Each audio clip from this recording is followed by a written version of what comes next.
Hi friends, welcome back to daily magic. Daily മാജിക്കിൻ്റെ പുതിയൊരു വീഡിയോയിലേക്ക് എല്ലാവർക്കും സ്വാഗതം.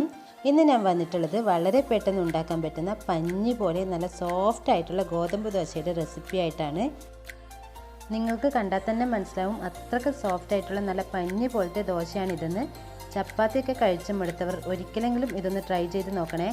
നിങ്ങൾക്ക് എന്തായാലും ഇഷ്ടപ്പെടും. അതുപോലെ തന്നെ ഈ വീഡിയോ ഇഷ്ടപ്പെട്ടാൽ ഒരു ലൈക്ക് കൂടി ചെയ്യണേ. അപ്പോൾ ഇതെങ്ങനെ ഉണ്ടാക്കുന്നതെന്ന് നോക്കിയാലോ. അതിനുവേണ്ടി ഞാൻ ആദ്യം തന്നെ മിക്സിയുടെ ജാറിലേക്ക് 1 കപ്പ് ഗോതമ്പ് പൊടി ഇട്ട് കൊടുക്കുന്നുണ്ട്. ഇനി ഇതിലേക്ക് ഒരു 1/4 കപ്പ് തേങ്ങ കൂടി ചേർത്ത് കൊടുക്കാം. കൂടെ തന്നെ ഒരു 1/4 കപ്പ് ചോറ് കൂടി ചേർത്ത് കൊടുക്കുന്നുണ്ട്.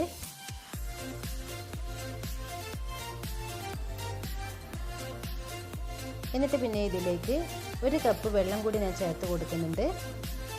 അതിൻ്റെ കൂടെ തന്നെ പാകത്തിന് ഉപ്പും കൂടി ചേർത്ത് കൊടുക്കാം. ഇനി ഇതൊന്ന് നന്നായിട്ട് നല്ല സ്മൂത്തായിട്ട് അരച്ചെടുക്കണം. ഞാനിപ്പോൾ നല്ല സ്മൂത്തായി അരച്ചെടുത്തിട്ടുണ്ട്.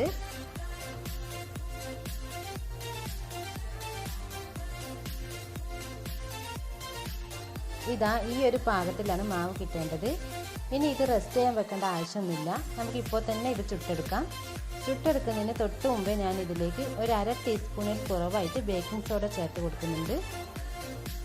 എന്നിട്ട് നന്നായിട്ടൊന്ന് മിക്സ് ചെയ്തെടുക്കാം. എന്നിട്ട് അപ്പോൾ തന്നെ നമുക്ക് ചുട്ടെടുക്കാം.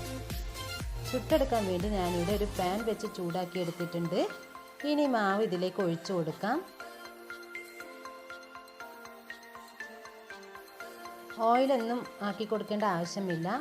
ഒഴിച്ചു കൊടുത്തതിന് ശേഷം എന്താ കണ്ടില്ലേ, നന്നായിട്ട് ഹോൾസൊക്കെ വരുന്നുണ്ട്.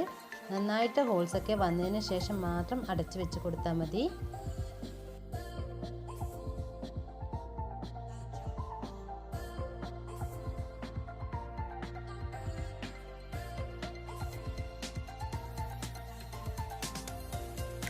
ഇതായിപ്പോൾ നന്നായിട്ട് ഹോൾസൊക്കെ വന്ന് ഇനി നമുക്കിത് കുറച്ച് സമയം ഒന്ന് അടച്ചു വെച്ച് കൊടുക്കാം.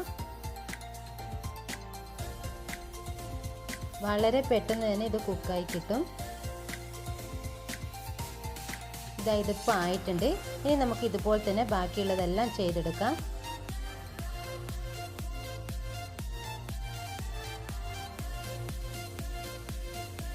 നല്ലതുപോലെ ചൂടായ പാനിലേക്ക് വേണം നമ്മൾ ഒഴിച്ചു കൊടുക്കാൻ വേണ്ടിയിട്ട്. മാവ് ഒഴിച്ചതിന് ശേഷം മീഡിയം ഫ്ലെയിമിലേക്ക് മാറ്റി കൊടുക്കാം.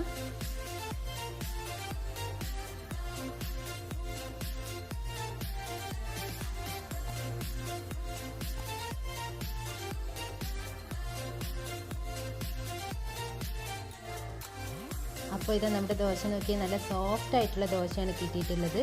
അതുപോലെ തന്നെ നല്ല ടേസ്റ്റാണ് ഇത് കഴിക്കാനും. അപ്പോൾ എല്ലാവരും ഇതൊന്ന് ട്രൈ ചെയ്ത് നോക്കുക. അതുപോലെ തന്നെ ഈ ചാനൽ ഇനിയും സബ്സ്ക്രൈബ് ചെയ്യാതെ കാണുന്നവരുണ്ടെങ്കിൽ ഒന്ന് സബ്സ്ക്രൈബ് ചെയ്ത് സപ്പോർട്ട് ചെയ്ത് കൂടെ തന്നെ ആ ബെല്ലൈക്കൺ കൂടി ഒന്ന് പ്രസ് ചെയ്തേക്കണേ. എന്നാൽ ശരി, ഇനി നല്ലൊരു വീഡിയോ ആയിട്ട് വരുന്നത് വരെ friends, take care, bye bye.